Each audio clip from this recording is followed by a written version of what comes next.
Alright, hey guys, and welcome back to another video. I've been playing a lot of PlayStation 2 games lately, and I figured while these games are fresh on my mind, why don't we just sit down and talk about them? A lot of you know I love the PlayStation 2, and originally a lot of you back in the day found my channel through my PlayStation 2 collection, so I figured, why not? Let's sit down, and before we get started, just to give you a heads up, this will be an old school style video. I'm doing it all in one take, and it's going to just be good background noise as you go about your day. So no need to watch the video, but it's good listening material and maybe even help put you to sleep. I take no offense in people that use my videos to go to sleep. So what do you say we get started with one of the highlights, but also shockingly lowlights of the stack of games that I picked out, and that is Eternal Poison. And I say this with hesitation because there's a lot of good things about this game, but there's a big warning that I got to give you for any of you that plan on giving Eternal Poison a chance.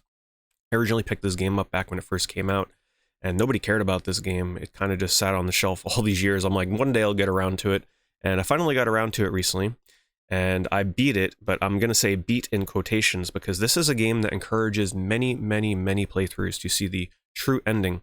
To beat the game, it takes approximately 15 to 20 hours for a first playthrough. There are multiple characters that you can choose from in the beginning, and then the idea is you beat the story with one character, you unlock the ability to play through another story with another set of characters, and then another set of characters, and then once you've done that, you can play through with another character, and then after that, everybody, comes together for the final big battle. I mean, it's one of those kind of games. So you're talking like a 100-hour endeavor if you're looking to see and do everything in this game. So at its core, it is a standard strategy RPG developed by Flight Plan. Those of you may be familiar with them thanks to their work on the Summon Night series. I've never played any of those games before. This was one of their final games, actually, that they released before they went under in 2010. But I will say, this game has really nice music. It reminds me of like the Persona SMT games. Very chill, very relaxing. Battle music's good, town music's good. It's just got like a central hub where you go and recruit characters. But the main core of this game is that its simplicity is one of its strong points. The main crux of your party, each time you select a character, it's 3 main characters per group, as I understand it. So you get 3 characters that are fully voice acted, full backflesh stories, and then you can recruit random characters at random in the town. You can like just randomly stumble into them and add them to your party. So you can go through the game without adding any extra characters. It is standard top-down isometric with really nice big detailed sprites. There is a sort of capture mechanic, but don't let that turn you off. I know a lot of people are not into tactics RPGs, especially where you're capturing monsters and adding them to your team. It has a lot of implications when you capture a monster. So if you weaken something and you capture it or you overkill it, because to capture you need to overkill, like do enough damage beyond a certain threshold. When you capture this monster, you can use it in combat, but the cool thing that I really enjoyed is you can actually turn the monster in for money, for skills, or items, depending on which you choose, or using them in battle. If they do get defeated in battle, they're gone for good. So that's kind of this game's one big gimmick, where the main currency in this game is how you capture and choose to use the monsters. Now, the big downfall with this is, and this is my huge warning to any of you that maybe plan on playing this game, is that it assumes that you choose the right path without barely any guidance. So I got to the end of this game, nearly almost 18 hours or so for my first playthrough, and found out that I cannot get the good ending, and even worse, I can't even continue on to choose a different character to continue the game. I did get credits and everything, but I wasn't able to do that because there are choices in this game. There are paths that you go down. There's no backtracking, and there's no grinding. So in the beginning of the game, you're presented with 3 different paths. They don't give you any guidance on what to choose. And if you don't choose the right path out of the 3, you are locked into that choice. And that's it. You need to make certain choices down several paths. This happens like 2 or 3 times. Or if you don't choose the wrong path in the decisions that are given to you, you are locked into the bad ending. You are locked into having to repeat the game all over again with the same character in order to get the ability to continue on with another subset of characters. Oh my god, like I couldn't believe this because I'm the type of person, I started playing this, I'm like, I'm not going to use a guide, I'm just going to blindly play through it. Do not do that. I absolutely encourage you to use a guide for Eternal Poison if you actually plan on making progress or getting a good ending, because you have to make these choices and you have to capture and kill certain bosses in order to gain the ability to kill other bosses later on in order to get the good ending, which lets you literally continue the game. Otherwise, you're stuck resetting the game. Nobody wants to lose 15-20 hours of progress. So did I beat Eternal Poison? I did, with one character, with the bad ending, and for now that's good enough for me. In the future, I may give it a chance many years down the line, because I did really enjoy this game. It's just that you don't want to blind play through this. So choose a different character, use a guide, do what you gotta do. Eternal Poison is a hesitant recommendation by me. though it is quite hard to find these days. All right, so moving on. I don't want to spend too long on each game, but I did also play HalfLife for the very first time, and I don't just mean the PlayStation 2 version. I mean I played HalfLife for the first time. Now, I did buy this at GameStop back in the day, and I did dabble in it for probably no more than 15 minutes. Just, I don't know, I tried it, and this is the version I tried. Wasn't exactly my cup of tea at the time, but this was something that was chosen for me to play. And I say chosen because the gimmick here is all these PlayStation 2 games, actually, I am rolling a wheel. I put pretty much all my PlayStation 2 games that I've never played or played very little of and would like to revisit. I put them on a giant wheel, and I spin this wheel, and whatever it lands on, that's what I play. And then people decide for me how long I play a game. So if they're enjoying watching me play, then I continue to play it. So this was a game that was selected for me, and unfortunately, I did not get to the very end. I was a couple of chapters away from the end of it, but we're not going to get into the whole mechanics of that, but just know that I got to pretty much the very end of this game, and I was really enjoying it. I do think there are pacing issues with Half-Life. I think some chapters, like the one where you're choosing, I think it's called like On the Rail or something, where you're like choosing your railway line and all this puzzle garbage going on. And I do think there were some pacing issues in the middle of the game where some sections felt like they went on a little bit too long with the gunplay and the combat. But other than that, man, what an absolutely fantastic game. I love the atmosphere. I absolutely love the use of sound in this game, the limited use of music, the atmosphere of just hearing the noises and the sound effects of enemies and the environment was super cool. And I think the thing that I liked the absolute most about this is the unconventional level design at the time. This game was so ahead of its time, especially on the PlayStation 2, in an era where a lot of games were trying to just be like Unreal Tournament or Quake and everything. The fact that this has levels where they feel very organic, very almost like randomly thought out. I don't know how to best phrase this. Levels where you're not just running down corridors and getting keys and opening doors and continuing on. There's so many little hidden nooks and crannies and things that you can find, and it feels really good to find these areas and get some like new supplies, or just the way that you have to interact with the environment, and the breaks, the pacing when it gets it right is so good. I love the parts of Half-Life where there is no combat and you're just platforming and exploring and taking in the sights, taking in the sounds.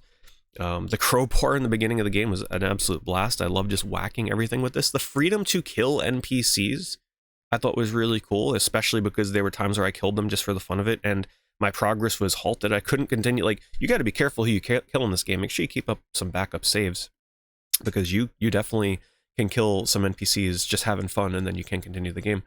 Another thing about the PlayStation 2 version, I'm not mad that I chose the PlayStation 2 version. I actually think it's kind of cool to play a sort of like historical, only consoleized version of Half-Life, because there are a lot of, some people would argue not improvements, but I would say that the graphical changes they made here in terms of NPC character updates to the way they look, little improvements to just say the health stations are not just an image on the wall, they're like fully rendered with animations. There is like sort of a guidance system for playing with a controller that the PlayStation 2 version tries to implement, which doesn't work exactly all that great, but I thought it was really cool to see how they pushed the PlayStation 2. This game absolutely is ahead of its time for the PlayStation 2. The fact that there's quick saves and how quick you can save and load in this game, absolutely mind-blowing. Really glad I played it. I will be playing Half-Life 2. People pretty much told me, listen, you know everything you need to know after you played, what you played of Half-Life. I will be playing Half-Life 2 for the first time as well. I'll be doing that over on my Twitch channel pretty soon. I'll be doing the Xbox 360 orange box version on an Xbox Series X.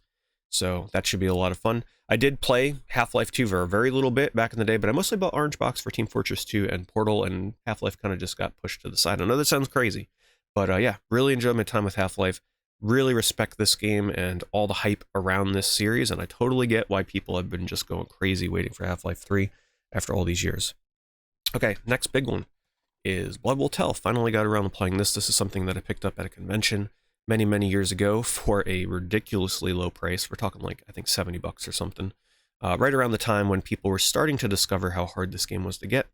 But Blood Will Tell, I was kind of blown away by this game, way better than I was expecting. Just amazing boss rush style design with just so many bosses in this game, and discovering hidden bosses, discovering side paths, and fighting these giant yokai monsters and everything. Combat system is nice and simple. I love that. It's not overly complex. It's not going to make you learn parries and dodges and dodge cancels and parries of parries. I mean, it's very simple. I love this era of PlayStation 2 action game where it's just, you know, you mash a button, you do your attacks. You can use like light and heavy attacks. You get a jump attack, and then you have your special attacks. That's pretty much what Blood Bowl Tell is, and that's what I really love about it. We really don't get action games like this much anymore. Everything's got to always be overly complicated in this generation. So it was an absolute blast to play through this. I love what they did with the environments. I love what they did with the enemy designs. However, I will say that I do think the pacing on this was a bit slow. It's a long game. There's a lot of times where you're having to backtrack through areas where I don't think you should have been backtracking through. I do think it overstayed its welcome. I think it came out around the time where a lot of people wanted value out of the games that they were buying, and if they didn't include these backtracking areas and revisiting of levels and such, I think this game would have been a little too short for some people. So it was generously padded. I do think the levels with, now forgive me, I'm not familiar with the source material, but Dororo, the little kid, I do think those levels definitely got to be a bit tiresome as well. So you have your action levels, and then you have your like platformer levels where you're playing as the little kid, and those kind of get to be a bit much after a while. A little long-winded, but otherwise I absolutely love Blood Bowl Tell. I could see myself giving this some playthroughs in the future, especially if I wanted to learn the speedrun. But yeah, absolutely highly recommend this game. Blew past my expectations, but it isn't without its problems. I also gave Armored Core 3 a shot, and this is the first time I've ever played an Armored Core game. That's the beauty of this wheel system, is this wheel essentially selects games for me that maybe I wouldn't have gotten around to for years, or maybe even like a decade. Because a lot of times I buy these games when they're cheap, and I'm like, I'll get around to it one day. I'd rather buy it now while it's cheap, and then get around to it at some point in the future when the game is, you know, essentially buying the game at a fraction of the price, even though you know you won't get around to it in the future. That's the case with many of these games for me, so this is great because now I'm getting around to them, and they're selected randomly, and it's a lot of fun to sit down and not know what you're going to play. And any of you that are experiencing video game burnout, I'd actually encourage you to maybe give this system a try, where add all the games you've never played before to a random wheel. Go to the website wheelofnames.com, add all the games that you haven't gotten around to playing yet, put them on this wheel and spin it, and then just play it for that night. It can be kind of fun to have a game chosen randomly for you and not know what you're going to play every time you go to sit down to, say, play your PlayStation 2 collection. So I played Armored Core 3. Now, I did rent Armored Core 2 back in the day on the PlayStation 2, and I did not like it. It just wasn't what I was expecting. I was not really ready for how simulator-esque the game was. So I went into Armored Core 3 with a bit more of an open mind. We got Armored Core 6 coming out soon, which looks amazing. And this, I appreciate it. I will say that Armored Core, the older Armored Cores, may not be for me entirely, because I'm not really into that full customization aspect. I'm the type of person where if I'm sitting down with a mech game, I just want to pick a mech and blow stuff up.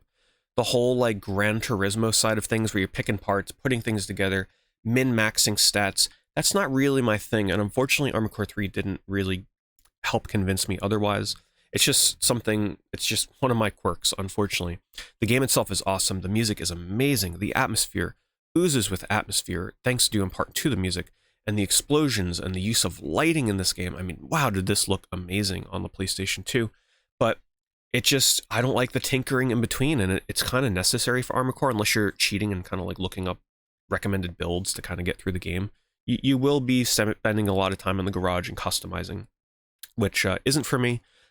I really definitely appreciated the game itself, having had sat down with it for like 4 or 5 hours or however long I sat down with it. It does make me more excited for the new Armored Core, especially because, hey, if it's going to have online and versus, and, you know, I'm still going to check it out. I'm going to give the new Armored Core a chance. But the older ones may not just be for me. Some people do recommend that I check out Armored Core on the PlayStation 1, which I think I might get around to one of these days. I don't know when it will be, though. All right, moving on. Dawn of Mana. Now, this is one that I have also had sitting in my collection for who knows how long. I picked this up at a GameStop, probably for like buy two, get one free for probably like $6 or something. Now, this is one of the cheapest PS2 games out there. We're talking, this is like 20 and under still these days.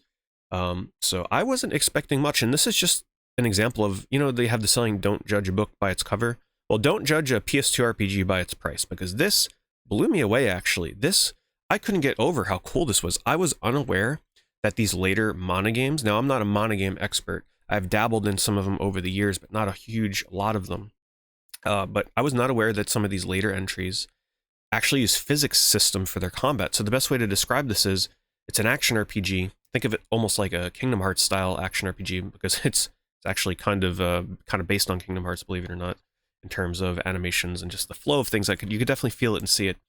But you're interacting with the environment. You're breaking pieces of the environment, say like taking a tree out of the ground and throwing it into enemies, taking pillars or rocks and tossing them into enemies. And then the idea is that by knocking enemies together, you cause them to go into a panic mode. And then when enemies panic, this is how you get your stats. They drop medals that give you attack, HP, money, so forth and so on. So it's almost like you're playing a bowling game or a pinball game with an action RPG where you're just throwing stuff together. I mean, it's just ridiculous what you're doing in this game. There's a little grapple hook where you can like hook onto enemies and like pull them towards you and toss them. Now it does get repetitive. It does get to be a bit much, but there's also one huge drawback that this game got slammed for back in the day, and that is the fact that between levels, you lose all of your stats. So that means all these enemies that you're killing and getting coins for and stats for, at the end of a level, you are wiped clean. Everything goes back to level 1. Now, this might sound a little weird, but to me, it kind of makes it so that you never feel pressured to grind too much or too little, because every level, you're just going to have to pick and choose how much stats do you think you're going to need to take on the boss. Maybe you want to grind up your magic level to get that healing spell because it's really important, but you don't have to. If you want to go a bit step beyond, you can and push for even more powerful spells. And the fact that every level it resets can be a little weird. It's a bit of a detriment in some ways, but I think it encourages going through the levels of this game and playing them to the point where you feel is good enough, and then moving on. It doesn't make it so that you can get overpowered and breeze through the game. It's almost like the game is on the fly difficulty adjusting the difficulty balance by doing this every level, so that way you can't, because believe me, you will feel the need or the desire to just go crazy on these enemies and get tons of coins, and you might get a little too powerful. But you might argue, well, if I want to get powerful, so be it, let me do it. Well, then this may not be the game for you. But for me, I had a lot of fun with the way that you level up in this game. I thought it was really fresh and unique. Visually, the game is amazing. I mean, I love the colors, I love the environments in this game. It's got a cool, neat little cel-shaded kind of look to it. It's got a lot of details and sort of like spotting the environments with fauna and like trees and plants and weeds, and just great detail in this game. The music is also amazing. The story and cutscenes, the story seems alright, but the cutscenes are actually really well produced. So if you're looking for something a bit different in an action RPG on the PS2, definitely check out Dawn of Mana. I was pleasantly surprised by that. Alright, this is a big one. This is history setting here, okay? I played my first ever football game probably since Mutant League Football on the Genesis, and even that I probably didn't play too much of.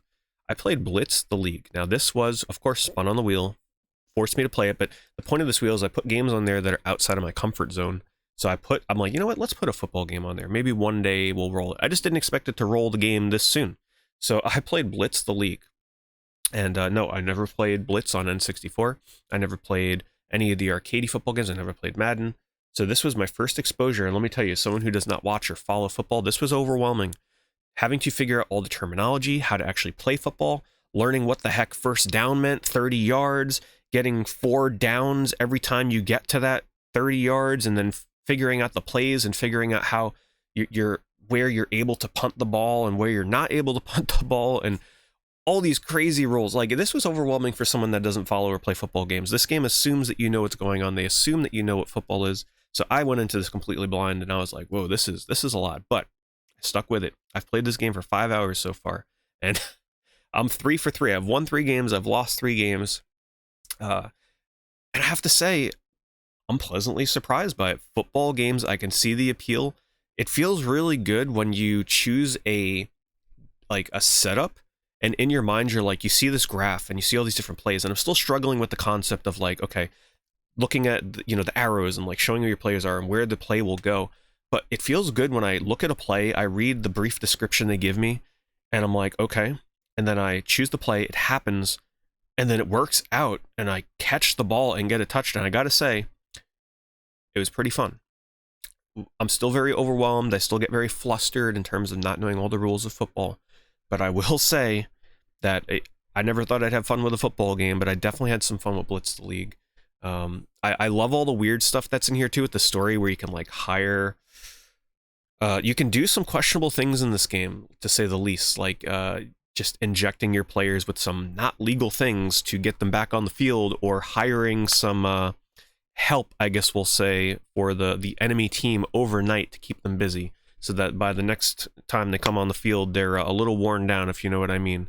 But maybe their morale is boosted. So yeah, this game's got some really crazy stuff that you just don't see in games anymore because it's just a little too risque, I guess, and controversial. I don't know. I don't follow sports. I don't follow football. But let's just say that there's probably a reason that the last time one of these Blitz the League games came out was on the Xbox 360. But yeah, I'm in the middle of this playthrough. I will be playing this actually pretty soon and continuing it for as long as people want to see me play that and potentially beat it. I don't know. I also recently revisited Summoner. Now this is one that, of course, I have played before. This is a launch game on the PlayStation 2, but I put it on the wheel because I haven't touched this game since the launch of the PlayStation 2. It's been a couple decades. And I had a lot of fond memories of this game in my mind. I remembered really liking the environments. I thought they were really detailed. The scope and scale and size of the starting city always stuck with me because this game is a port of a PC game, and at the time it was really ahead of its time because you didn't see ports of PC games like this on home consoles. So even though you might play this and look at this now and the frame rate's kind of busted and really slow and not the best, but you got to put yourself back in that time when games like this had never ended up on home consoles before. All we were dealing with were just like turn-based RPGs or very linear, stripped-down action games. Having a game that this scope and size on a home console was kind of unheard of at the time. And I was always impressed by that. And I will say, going back to it, I'm still kind of blown away by it in terms of just the size of that city, the amount of NPCs, the amount of characters you can talk to, the amount of side quests that you can take. There's a lot going on in this. I will say, though, it hasn't aged all that well in terms of the pacing. One of the early dungeons was really long, really boring. It took forever to figure out these gate puzzles, and then you're thrown straight into like a stealth mission where there's no combat, and it's very repetitive and very tedious. The beginning of Summoner is not a very good indication of how the game progresses. I will say it was a little hard to go back to. Combat can be slow, but if you're into sort of like a single-player MMO style RPG, you can check out the PlayStation 2 version, absolutely, but you can also play the PC version, which will run a lot smoother. Do I recommend it? Absolutely. I'm in the game. You can still get this for under $10 easy. It's kind of a nice little relic in time of what the PlayStation 2 launch was like. And man, was the PlayStation 2 launch very generous with genres and RPGs. I mean, we had Summoner, we had Eternal Ring, we had Evergrace, we had Orphan. 4 RPGs for a console launch. At least you had a nice variety. All right, next is a game that, once again, I never thought I'd play, but I ended up playing it because it was selected. And that is Gallo Racer 2003, A New Breed. I know what you might be saying, like, wait, a horse racing game? Yeah, this is the first horse racing game I've also played. And, wow, it was a nice little game. I didn't end up beating it. I played it for a few hours. I chose this one. I also have Gallo Racer 2004, but that one I was reading, and it recommends doing 2003 first, because if you've never played horse racing before, 2004 does not have a tutorial. They throw you in expecting you to know what to do. This one has a little tutorial, which did help, but I wouldn't say it's necessary to play this just because of that tutorial. So there's upsides and downsides where the 2004 version makes improvements to the gameplay, but it's also less user-friendly. The basic concept with this, though, is that you just hire horses, you raise them, you breed them, you race, you get money, and you continue with the season. The thing is, it's got a really nice presentation from Tecmo. They've got, some goofy character designs. It's got some nice cheery graphics, cheery music. It seems like a good introduction if you're new to horse racing games, but I found it a little hard to get into. It's very intimidating. There's a lot to take in. There's a lot to know. It kind of assumes that you've played a horse racing game before, despite there being a tutorial. But if you've never played horse racing and you want to see what the big deal is, it almost feels like Monster Rancher in a way, where you're just kind of like raising your horses and trying to win the battles or the races themselves, and having to eventually retire them, but you want to breed them to make better horses. Check it out. I have to say, I definitely kind of underrated the horse racing genre all these years, and there's so many of them from Japan, and even in the US there's quite a bit. I could see the appeal. May not be for me, though. Okay, Space Channel 5 Special Edition. So, believe it or not, I've never really played much Space Channel 5. Have I played the one on Dreamcast? Yes, long ago, but probably not for very long. Maybe at the time I couldn't fully appreciate it, and I haven't really touched the series until now. Now, here's the problem. When I play my PlayStation 2 games, I am using a box that will convert from S-Video to HDMI, because when I'm streaming these games, I'm playing them on an HD TV. It's just how it is. It's how my setup is. So I'm not playing on CRT. Now, that is an issue for music rhythm games, because this requires pinpoint precision in your inputs, because this game uses audio cues. It's like a game of Simon, but you're not seeing visual cues. Like, there's no button prompts to show you what to press. You're just doing this based off of what you hear and then trying to repeat it.